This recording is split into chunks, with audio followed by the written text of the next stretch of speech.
Mesdames et Messieurs les membres du gouvernement, Excellences, Mesdames et Messieurs les chefs de mission diplomatiques et consulaires et représentants des organisations internationales, honorables députés, chers honorables députés à l'Assemblée nationale, encore une fois, vous avez la gratitude de la nation pour le travail abattu.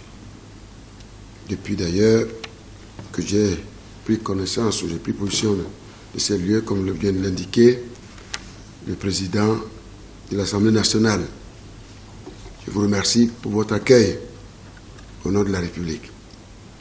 Monsieur le préfet des départements de l'Ouémé et du Plateau, monsieur le maire de la commune de Porte-Nouveau, merci pour votre accueil.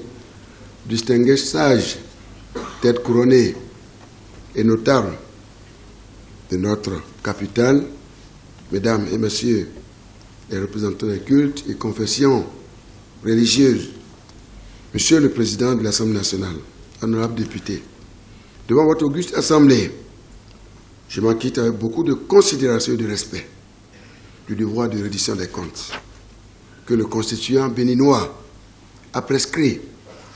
Avant toute chose, je voudrais témoigner toute ma gratitude au peuple dont vous êtes les honorables représentants pour avoir bien voulu me confier la conduite de sa destinée depuis bientôt 10 ans.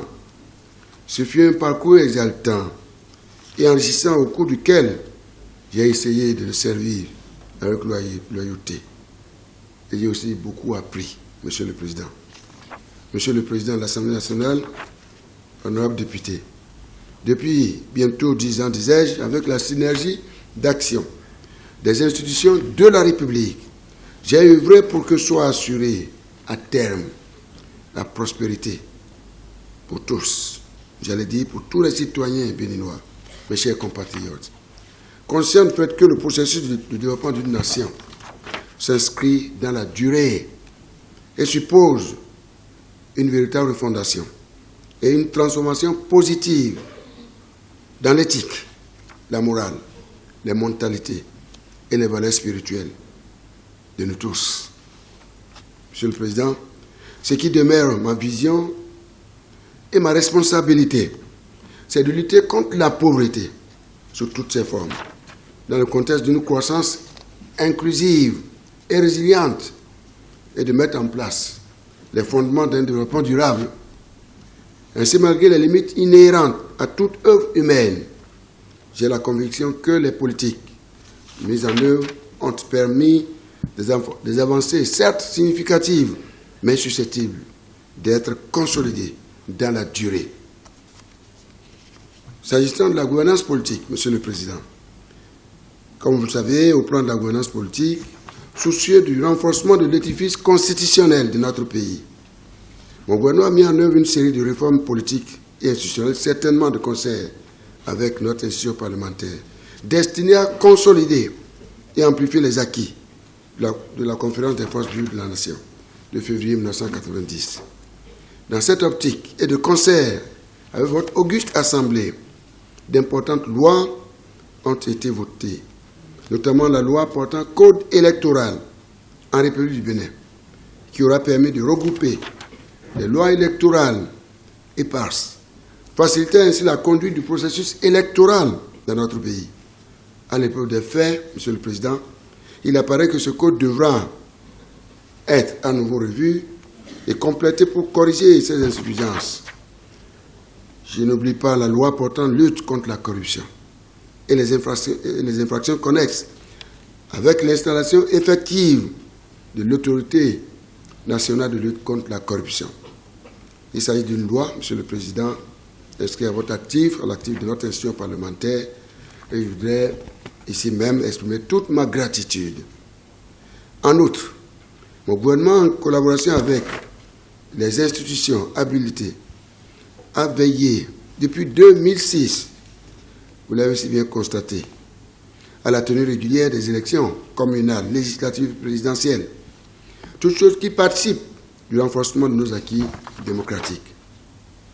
Monsieur le Président de l'Assemblée nationale, honorables députés, à l'analyse, pour approfondir le processus démocratique en cours, il paraît indispensable d'aller encore plus loin dans les réformes. Pour ce faire, il est absolument nécessaire d'instaurer un dialogue politique en notre sein, au sein du peuple, de la classe politique. Il permettra sans aucun doute de surmonter les méfiances, de discuter au fin de réaliser l'union sacrée pour aborder dans la sérénité et le patriotisme les problèmes auxquels se trouve aujourd'hui confronté notre cher pays, le Bénin.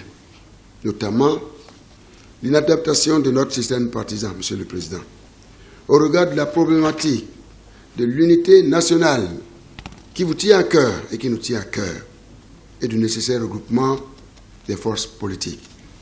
Notre Constitution est le défi de la morale et de l'éthique. Notre Constitution est la problématique de la bonne gouvernance dans notre pays. Notre Constitution est notre maison judiciaire. Notre Constitution est les exigences de la décentralisation.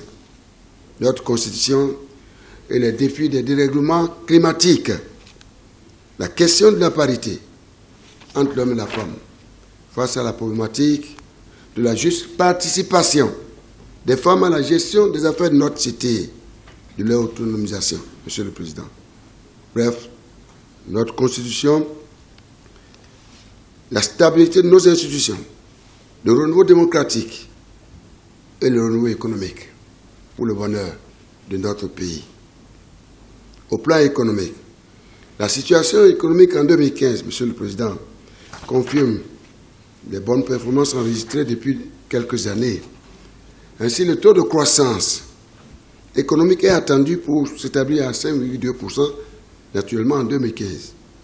Ce taux est supérieur à la moyenne, qui est de 4% en Afrique de l'Ouest, 3,8% en Afrique au sud du Sahara et 3,1% pour le monde.